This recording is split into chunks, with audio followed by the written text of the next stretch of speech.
வணக்கம் நண்பர்களே, முக்கியமான 2 செய்திகளை இந்த பதிவில் பார்க்க போகிறோம். முதல் செய்தி என்ன பார்க்க போகிறோம் அப்படின்னா, எலெக்ஷன் டேட்டை எலெக்ஷன் கமிஷன் அறிவிச்சிட்டாங்களே, தேர்தல் நடத்தை விதிகள் அமலுக்கு வந்துருச்சு. எலெக்ஷன் கமிஷனுக்கு தான் ஹையஸ்ட் பவர். இப்போது தேர்தல் தேதி அறிவிக்கப்பட்ட உடனேயே ஒரு மாநிலத்துடைய தலைமை செயலாளர் மற்றும் ஹோம் செக்ரட்டரியை அதிரடியாக எலெக்ஷன் கமிஷன் நீக்கியிருக்காங்க, மாற்றிருக்காங்க. எந்த மாநிலம் அப்படிங்கிறத கெஸ் பண்ணியிருப்பீங்க, வெஸ்ட் பெங்கால் தான். வெஸ்ட் பெங்காலில் 2 கட்டங்களாக தேர்தல் நடக்குது. April 23 first face election, April 29 second phase election. இப்போது எலெக்ஷன் கமிஷன் என்ன பண்ணியிருக்காங்கன்னா, வெஸ்ட் பெங்காலுடைய சீஃப் செக்ரட்டரி மற்றும் ஹோம் செக்ரட்டரியை உடனடியாக அந்த பொறுப்பிலிருந்து நீக்கியிருக்காங்க. அவர்களுக்கு பதிலாக புதியவர்கள் நியமனம் செய்யப்பட்டிருக்காங்க. இப்போ இந்த செய்தி இந்தியா முழுவதும் பேசுபொருளாக மாறி இருக்கு. மமதா பானர்ஜி பார்த்தீங்கன்னா கதறாங்க, பிஜேபியுடைய கைப்பாவையாக எலெக்ஷன் கமிஷன் மாறிடுச்சு அப்படின்னு சொல்லிட்டு டிஎம்சி அங்கே கதறிக்கு இருக்காங்க. வெஸ்ட் பெங்காலில் எஸ்ஐஆர் பணிகள் நடக்க விட மாட்டோம், எஸ்ஐஆர் பணிகளை நடத்துவதற்கு அதிகாரிகள் வந்தால் அவங்கள தடுப்போம் அப்படின்னு மமதா பானர்ஜி முன்னாடி பேசினாங்க. சும்மா பேசலாம், ஆனால் செயல்முறைப்படுத்த முடியாது. எப்படி எலெக்ஷன் கமிஷன் செய்யக்கூடிய பணியை எப்படி ஒரு ஸ்டேட் கவர்மெண்ட்டு தடுக்க முடியும்? அப்படி தடுத்தா இந்திய அரசியலமைப்பு சட்டத்துக்கே எதிரானது. இம்மீடியட்டாக ஆர்டிகிள் 356 பயன்படுத்த முடியும், அந்த கட்சியையே பேன் பண்ண முடியும். ஜனநாயக நடைமுறைக்கு எதிரான போக்கு அது, டெமோக்ரஸிக்கே எதிரானது. எலெக்ஷன் கமிஷனை தடுத்து நிறுத்துறது. அதனால் மமதா பானர்ஜி பார்த்தீங்கன்னா சைலண்ட் ஆகிட்டாங்க. எஸ்ஐஆர் ப்ராசஸும் வெஸ்ட் பெங்காலில் நடந்து முடிஞ்சிருச்சு. எஸ்ஐஆர் ப்ராசஸுக்கு அப்புறம் நடக்கக்கூடிய தேர்தல், அதனால் தேர்தலில் பல சஸ்பென்ஸ் காத்திருக்கு. வெயிட் பண்ணி பார்க்கலாம். மே 4ஆம் தேதி தெரியும்.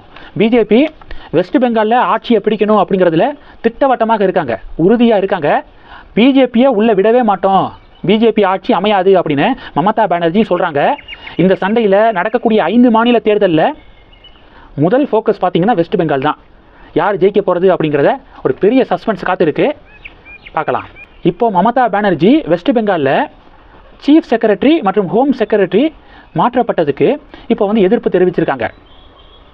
எதிர்ப்பு தெரிவிக்கிறீங்களா, இந்தாங்க போனஸாக வாங்கிக்கோங்க அப்படின்னு வெஸ்ட் பெங்காலுடைய டிஜிபி மற்றும் ஏடிஜியும், சட்டம் ஒழுங்குக்கான ஏடிஜியும் இப்போ மாற்றப்பட்டிருக்காங்க அப்படிங்கிற ஒரு அப்டேட்டை பார்க்க முடியுது.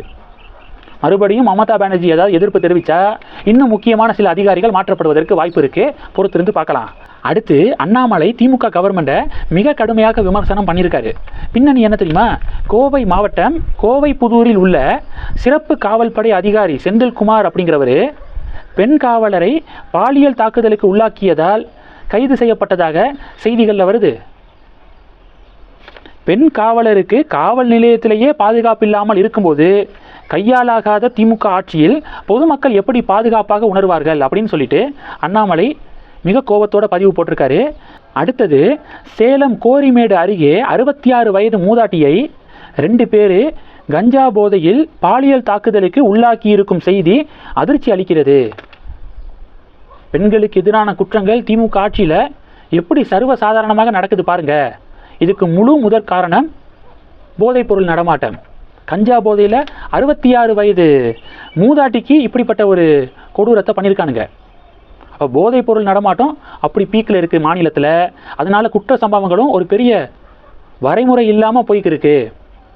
இதுதான் லாஸ்ட் 5 இயர்ஸாக திமுக ஆட்சியுடைய நிலைமை, தமிழகத்துடைய நிலைமை திமுக ஆட்சியில் அப்படின்னு அண்ணாமலை கொந்தளித்து பதிவு போட இந்த பதிவும் பரபரப்பை ஏற்படுத்தியிருக்கு. இந்த 2 செய்திகளை பற்றி உங்களுடைய பார்வைகளை மறக்காமல் கமெண்ட் பண்ணுங்கள். தொடர்ந்து கணக்கில் இருங்க, அடுத்தடுத்து நிறையா பதிவுகளை பார்க்க போகிறோம். நன்றி, ஜெய் ஹிந்த்.